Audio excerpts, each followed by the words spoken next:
Okay, today we'll be talking about Chapter 7, the skeletal system in your medical assistant class. So, Chapter 7, the skeletal system. There's a lot of things that we need to know in this chapter. Again, I will be giving you what's important. You make sure you underline it in your books, in your study guides, and focus on what's important, meaning that you'll see it, see something about it, see something like it in your future tests or certifications or final. Then you're going to see it again. Just don't, everything's important. Every word's important. I always have to say that. But I'm going to help you home in.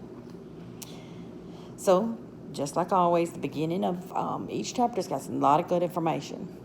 The skeletal system consists of fused as well as individual bones that are supported by tendons, ligaments, muscles, and cartilage. So, we have both fused and individual bones. And they're supported by your tendons, ligaments, muscles, and cartilage that we learned in the last chapter. Also, the skeletal system serves as a scaffold and supports other organs.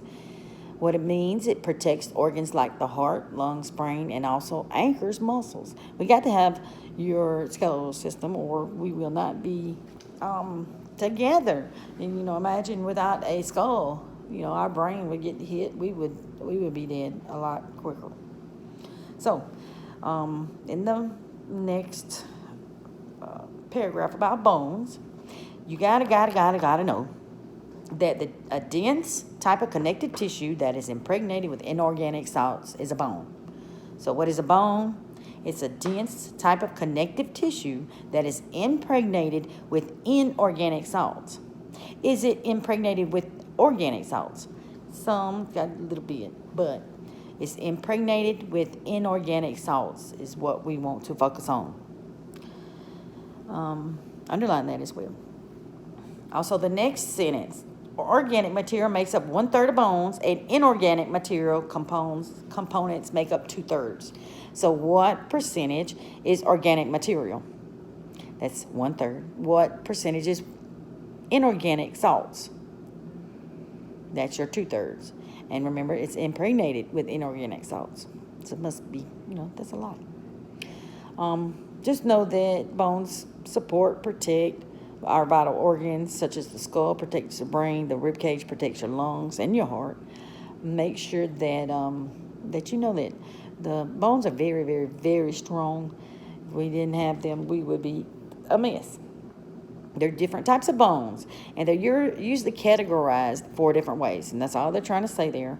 And I want you to write a 1, 2, 3, 4 beside those, right up under there. Different types of bones. There's 1, 2, 3, 4.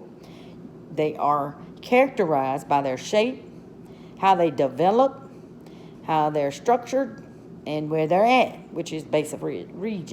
A lot of things are done by region as well. Know that is your 3 or 4 characterizations of bones. Your basic structure. We're going to make it real easy. Don't go digging in this one as well. A typical long bone of an adult consists of 2 parts. Your shaft and the end. The shaft is the long part, the end is the end. The shaft is the long middle part. It's comprised of periosteum, cortex, medullary cavity, all that. All they're saying is the middle part of your bone. That's what they call it. And make sure this is important, underline the medullary cavity is the central part of the long bone and is filled with yellow or red bone marrow. So what is the medullary cavity filled with? Yellow or red bone marrow. Those things are very important. We need all that to make things happen, make blood, make nutrients, make what our body needs. So that's the shaft. Then the second part of the long bone, which is the shaft and the end. The ends, they just want you to know and underline, bone ends consist of calcaneus or calcaneus spongy bone. Spongy is what we always call it, spongy bone. Underline both of those words, calcaneus or calcaneus or spongy bone. The blood supply to the bones, don't go digging with this one as well, but you got to know the 4 ways that the blood is supplied to the bone. And that's what I want you to also do. Do 1, 2, 3, 4. So 1 is your nutrient artery. Number 2 is the peristitial artery. Number 3, epiphyseal artery. Number 4, metaphyseal artery. Don't go digging. That is the arteries that supply the bones. That is the arteries that supply the bones. Your nutrient artery, peristitial, epiphyseal, metaphyseal arteries. They supply the bones. Bones got arteries going to them as well. Nerve supply. Bones are innervated by peripheral nerves, just like other living tissue, so that bones can coordinate with the nervous system. So we got nerves going up in there as well. This coordination is formed by the sensory signals that come from the bones. So underline that as well. Sensory signals that come from the bones. Also underline, store, just make this something important. Go tell somebody today. According to Hilton's law, which explains the pattern of innervation of bones by peripheral nerves, the nerve that supplies a bone is also supplying the underlying bone. Or I said that backwards. A nerve that supplies a muscle is also supplying the underlying bone. So if that nerve is supplying that muscle, it also supplies the bone up under it. So that's all it's saying, and that is called Hilton's law. Underline star. The innervation of nerves has the following characteristics. Nerves accompany blood vessels. They all come together. Most of your nerves are sympathetic or vasomotor, and some of your nerves are sensory. Underline just those sentences I just said. Now, they dig a little bit better on page 66 about the cell types in the bones. The bone is formed by 3 main cell types. Underline them. Osteoblasts, osteocytes, and osteoclasts. 1, 2, 3. One is osteoblast. Underline bone-forming cells that descend from osteoprogenitor cells. What I want you to remember is the blast, the fibroblast, the anything with a blast on the end is like the making of. So it's the start of your bone, your osteoblast. So it's making bone. Osteoblasts are immature bone cells that eventually become caught in the bone matrix and become osteocytes, which are mature bone cells. They talk about that next. Osteocytes are mature bone cells. We need all of this going on to constantly maintain our homeostasis and our bone formation. Function of osteocytes include the formation of bones, maintenance of the matrix, and homeostasis of calcium. So a lot of things are going on in your bones, especially, and we know this, that calcium plays a large role. Osteoclasts, anything that has a clast behind it is C-L-A-S-T, is the breakdown. Kind of reminds you of the lysis on your hemolysis, breakdown of blood. Your class is the same thing. When they say class, something's being broken down. So osteoclast, osteo means bone, class, breakdown. So these are the cells responsible for bone reabsorption and remodeling. Whenever you see that class, blast, phage, all of those are breaking down or getting rid of those names. They are phagocytic-like mechanisms that are similar to circulating macrophages. All that they're saying there, if you remember when we talked about white blood cells, you've got macrophages. That's what they're saying. They're phagocytic, meaning that actually means eating or breaking it down. Anything with phage in it is a breakdown. So that is what I want you to remember. The class is the breakdown, reabsorption, remodeling. Okay? Ossification of bones. Ossification is the process by which a bone is formed. So ossification is also known as bone formation. Underline that as well. Then you got different membranes of your bones, but they all are going to be that ossification.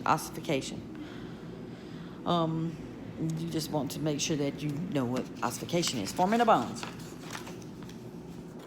The function of bones. I want you to do this as well. 1, 2, 3 or ABC. Do ABC. Bones have a wide range of functions.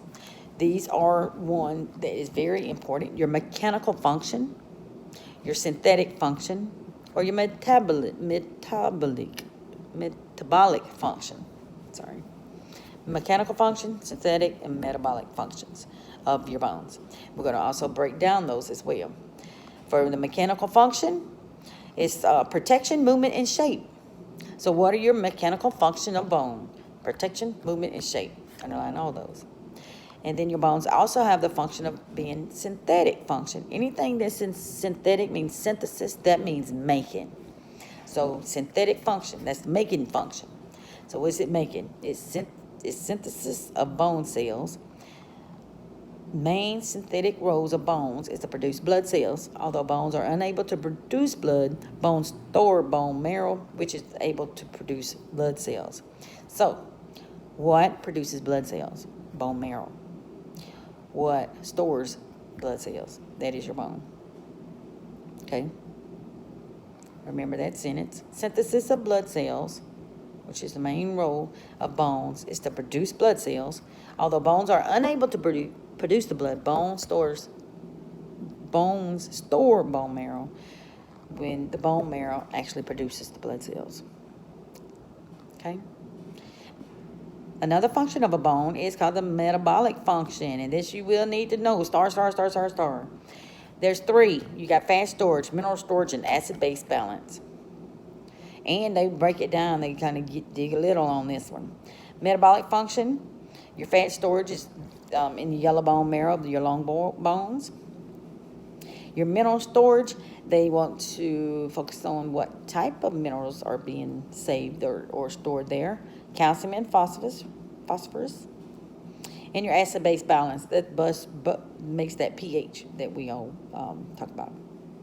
So know the difference of what synthetic function means versus metabolic function. Synthetic is making, where your metabolic is actually doing storage, working with hemostasis, working with your blood work, which we'll see a lot of. Cartilage, know that definition there, is a connective tissue which is composed of cells known as chondrocytes, together with collagen or yellow elastic fibers. So, together with yellow elastic fibers or collagen, what is produced? Cartilage. Let's say it again. Cartilage is a connective tissue which is composed of cells known as chondrocytes, together with collagen or yellow elastic fibers. So chondrocytes, collagen, and yellow elastic fibers form cartilage. Put those together in your head. Cartilage, of course, we know is more flexible. There's three types. You got your fibers, your hyaline, and your elastic cartilage. And we're not digging in them, just know that there's three types. Fibers, hyaline, and elastic. What are some characteristics of your cartilage? Of course, it has no blood vessels or lymphatics. Nothing going on, it's just cartilage. When I broke my cartilage, I couldn't feel it, but I felt all the pain that was causing all around it, but I didn't know my cartilage had broke, or whatever it does, but I didn't feel it. Got nothing going on there, but everything around it does. Nutrition of cells is spread out throughout the matrix, which explains the slow healing process. So cartilage is very slow to heal, and they tried to heal my cartilage in my knee. They sewed it up together, but eventually it just came apart and never healed. So I had to have a whole nother knee surgery. But very slow because it doesn't have a lot of stuff going on in it. Also, no nerves, so it's insensitive. You don't even know it's there. If it's not there, you're going to know, because everything else is going to be hurting. But you don't feel it. Underline, star that last sentence. Calcium salts are not present in cartilage matrix, but chondroitin, which is a flexible material, is present. That's the difference in your cartilage. It has chondroitin, and a lot of people actually take chondroitin for knee pain or knee health. They take chondroitin. You probably see that commercials about that as well, but not calcium salts. That's in bones. Then we got our joints. We know a little bit about our joints. We talked a little bit about it already. They kind of come together. We got a joint is defined as a junction between two or more bones or cartilages. Joints permit the movement in the hard skeleton structure of the body. And joints are formed that they are able to keep a balance between stability, movement, and strength. Underline that. Balance between stability, movement, and strength. That's why we have joints. We have those. We got different types of joints. And again, they're characterized in 3 types. Don't dig too much. We just need to know that they're immovable. That means they're immovable. Partially movable. That's slight movement is partially movable. A lot of times they have that cartilage in the middle, like your knee. And then fairly movable. We call them synovial joints. So what are the joints that are freely movable in your body? They're called synovial. And I always say it just sounds like it's a moving kind of thing, synovial. So those are your freely movable joints. They are actually also characterized by structure. You got your fibrous joints, your cartilagenic joints, and your regional. This is just how we are characterized. By structure, function, and regional, where they're at. So cartilaginous joints, piece of a cartilage between the bones to hold them together in order to make a joint. That is your knee. Cartilaginous joints. Otherwise, your knee. Then you got your regional, and we're just talking about different ways you categorize your joints. We got regional, which is your skull type. That's in your skull, which is immovable. Your vertebral type, which is your spinal column. And your limb type, with all your limbs. We ain't got a lot going on. We got your head, your body, and then all the limbs coming out of it. That is the 3 different ways. Connective tissue. Connective tissue is spread all over the body, but a special type of connective tissue forms other tissues, such as your bones and cartilages. We've got to know that connective tissue is everywhere, and it makes up a lot of stuff in our bodies, and that's what they want you to understand. Connective tissue is spread all over the body, but a special type of connective tissue forms other tissues, such as bones and cartilages. Just know that we got to have others as well. Cells, known as fibroblasts, macrophages, plasma cells, mast cells, fat cells, pigment cells. All of that is different components that help serve so you can have a healthy skeletal system. Then you have the extracellular matrix, which is collagen, elastin, or reticulum. So the fibrous element has 3 types of fibers: your collagen, elastin, and reticulum. Ligaments. We've already talked a little bit about a ligament. We're not going to go naming our ligaments again, but I do want y'all to know what a ligament is. Ligaments are fibrous bands that connect adjacent bones and form integral parts of joints. They are bone to bone, and we call that a joint. They're sturdy, flexible. There's different types of ligaments. According to composition, what's in there? What makes it up? It's either going to be collagen or elastin. So that's one type of ligament, collagen or elastin. And then where it's at. This is how we categorize it. Where it's at. Do we have intrinsic ligaments that are right around the joints, or extrinsic that lie away from the joints? It's just 2 different ways to characterize. Then you got divisions of your skeletal system. Again, we are not about to go naming all those bones, but I do want you to know some specifics on about the bones. You remember your exoskeleton is everything, your axis. That is anything in the middle. That is your, like we talked about our nervous system, the central nervous system, the central part of your body. Same with your skeletal muscles. It's the axial skeleton. I call it the axle, just like car axle. You know, that's where everything's coming from. It's got to rotate around that. That's your axial skeleton. Everything else, they call it the appendicular. Everything else is coming out. Your legs, your arms, anything that's sticking out besides your axial, which is your middle part, is called an appendicular. So for your axial skeleton, you've got your skull, your vertebral column, and your thoracic cage. It's straight down the middle. So do know that the skull consists of 22 different bones. Of course, we know you got your cranium and your face, but those are your group choices there. Know that the vertebral column, you got 33 vertebrae. And know the name: cervical, thoracic, lumbar, sacral, and coccygeal. That is from the top to the bottom. Then your thoracic cage, also in underline, a bony cage enclosing organs. That's what it is. It's your chest area. Thoracic cage is your chest area. It's located within the chest. And how many ribs we got? 12 pairs of ribs. Know that as well. The appendicular skeletal, you got your top and bottom. You got shoulder girdle. You got the upper limbs, your pelvic girdle, and your lower limbs. Shoulder girdle, that's just shoulder. Pelvic, that's everything that attaches those lower bones as well, your lower body. So, know this.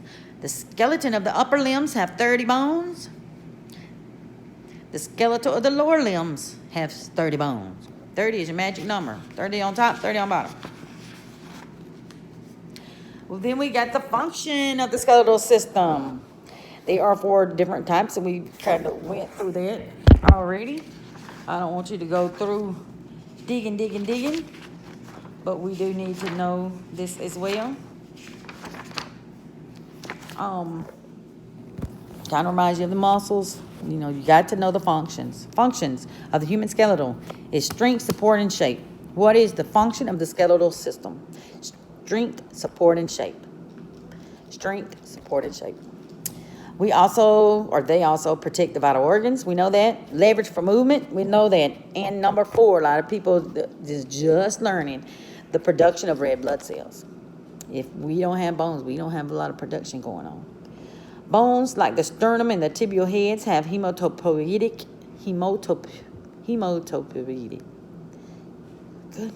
activity, which is blood cell production. So we know that they make blood cells. That's what hemo is blood, poietic is make it up. Hematopoietic.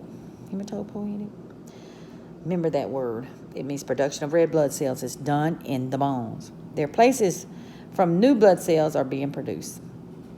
In sternal, tibial heads, different kind of places that we will be producing our red blood cells that we need in our bones. Bones and joints of the skeletal system. You know some of them, just name them, what you should know. Now, if you don't know what a femur is, you need to find out. A tibia is, you need to find out. Those things you should already know, but just in case, you go look down. That's a homework. Know what your clavicle is. Know all that good stuff like that. So here, they're talking about bones. In the other section, they're talking about joints. Bones to bones equals what? What connects bones to bones? Your ligaments. So, I also want to talk about ways that we can diagnose a bone problem. And it's at this page 73, we do a lot of radiography. Know that radiography includes a whole lot of things going on. Your Xrays, your MRIs, your everything, your dual energies, your CT scans, all of that is called radiography. You go to the radiology department, but you're getting all that other stuff done as well. That's the department you go to. Just know that radiography is a combination of all that, okay? This technology is often used to determine medical conditions regarding bones and joints within the human body. In other words, we need it so we can take a picture of your body and we can look at and see what's wrong. Diagnostic radiography refers to radiography where both ionizing radiation and non-ionizing radiation are used in order to create images for medical diagnosis. Please understand and underline that as well. Start. What is diagnostic radiography? It refers to radiography where both ionizing radiation and non-ionizing radiation are used in order to create images for medical diagnosis. That's what we need, both ionizing and non-ionizing, to create images. Also, another thing you need to learn, the X-ray is the second most commonly used medical test after lab tests. So after you draw in the blood, then the next thing is X-rays. Things that we need when we go to the doctor. Those X-rays may need to be transported. We need to know how to transport them in order to prevent X-ray film from overexposure to stray X-rays. An X-ray film should always be stored in a lead container. What type of container should we store our X-rays in so they won't get messed up? Lead container. The fancy way, in order to prevent X-rays film from exposure, X-rays should always be stored in a lead container. Okay? Don't forget it. Know the different types of diagnostic radiography. The first one is projection radiography. Just know that it captures a shadow. Underline it. Most of the time, that's your soft tissue, your dental work, your breast. Those are your projection. Captures the shadow. Then you got your fluoroscopy, which is for movement.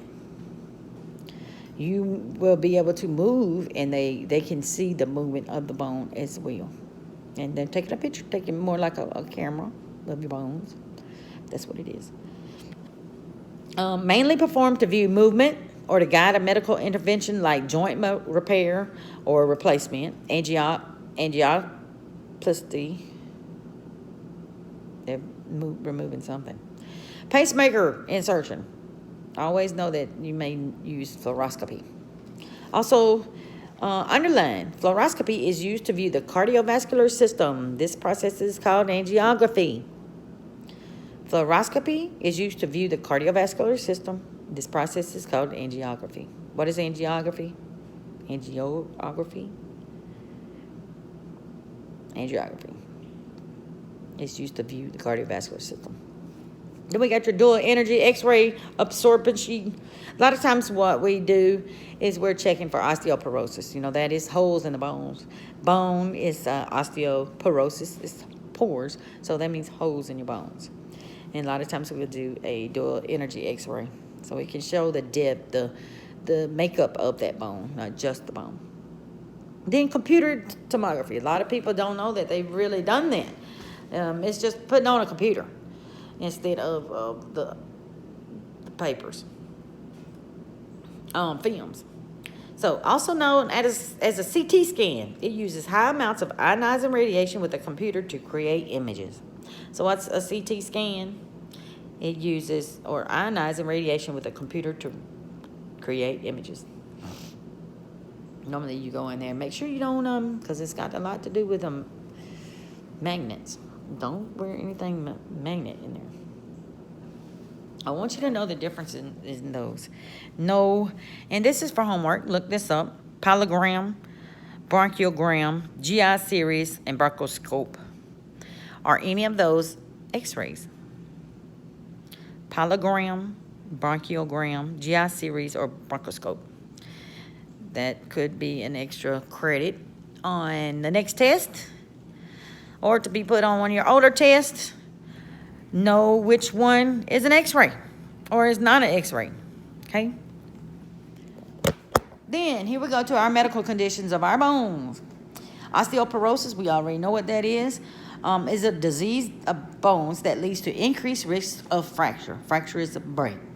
So it increases the risk of fractures. Underline that. A lot of time people get that postmenopausal osteoporosis. Underline that. Know that you need to know what that means. It's postmenopause, holes in your bones. And a lot of times we give those people biphosphonates. Underline that. Especially your postmenopausal. And they'll check you. They'll keep checking you to make sure that you are not doing that. You're not losing bone mass is what happens. Osteogenesis Imperfecta. That's a big word for brittle bone. That means you really get broke real fast. Some children have it, but they call it osteogenesis imperfecta. Means you have weak bones, susceptible to fractures, kyphosis, spine curvature, scoliosis. Again, how are we going to treat that? There's no real cure, but we can give medications like biphosphates. Again, that's what is in the bone. So they're trying to increase that bone. Bone fractures, all a fracture is a break. Know the difference between what a closed fracture is, that means your skin is intact, and an open fracture, that just means that the bone went through the skin. You do not want an open fracture. You would much rather closed. We don't want to expose the bone to air or any contaminations because it could get infected. We want to make sure that we don't do that. No exposure to contamination, especially bones. Conservative treatment of a fracture includes pain management, immobilization. We know that. Sometimes non-surgical or surgical. We can do it either way. Then you have a dislocation of a joint. It is the articular surface of the joint is abnormally displaced so that one surface loses its contact with the other. All it says is you done dislocated it. It's not together. That's what it means. We're going to use X-rays to confirm its diagnosis. A lot of times, and I'm sure you've seen it, all they do is just put it back in place. It's a hurting feeling because the nerve might be in the way or caught there. Ooh. I'm talking about it really, really, really hurts. Yeah, but they'll do it. What is a sprain? We should already know this. It is actually of a ligament. It's a condition caused by overstretching joints beyond their capability or capacity. We're going to check by a physical exam and give them some non-steroidal anti-inflammatory drugs, which are NSAIDs, which are your wonderful ibuprofens, Advils, things like that. What are we going to do if you got a sprain? We're going to give ice, compression, rest, and or elevation. Make sure you're elevating. Put some ice on it. What is arthritis? That is the most common disease among our elderly. It is the inflammation of one or more joints. All that means is something has gotten in there and made it swell, and anything that swells is going to hurt. It's swelling into the wrong category. Our body says, oh, no, that's not supposed to happen, and it tells you, and that gives you pain. That is what's happening with arthritis. Remember, there's no cure for the condition. They're going to treat it with physical therapy or medications. And underline store, put it in your head, put it on your forehead, what diathermy is. What is diathermy? It's therapeutic generation of heat in body tissue. It's also called or commonly used to treat arthritis. So all this really telling you is it's a heat procedure and helps arthritis. And what they put them in is called diathermy. Then you're going to go to your neuropathic joint. It is a progressive degeneration of weight-bearing joint. In other words, it's just your joint's going bad. And we have that as well. A lot of times it's caused by leprosy, syringe malaria, all kind of things that'll mess your joints up. Symptoms: swelling, excessive mobility, and or bone destruction. It may swing a little bit too much. You don't remember your knee bending backwards.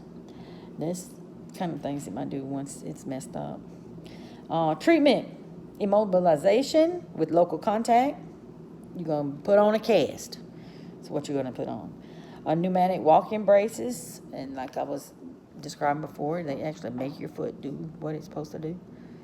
And or surgical creation of a joint. Rarely successful in long term, but can work. All right. That is your chapter 7 in a nutshell. So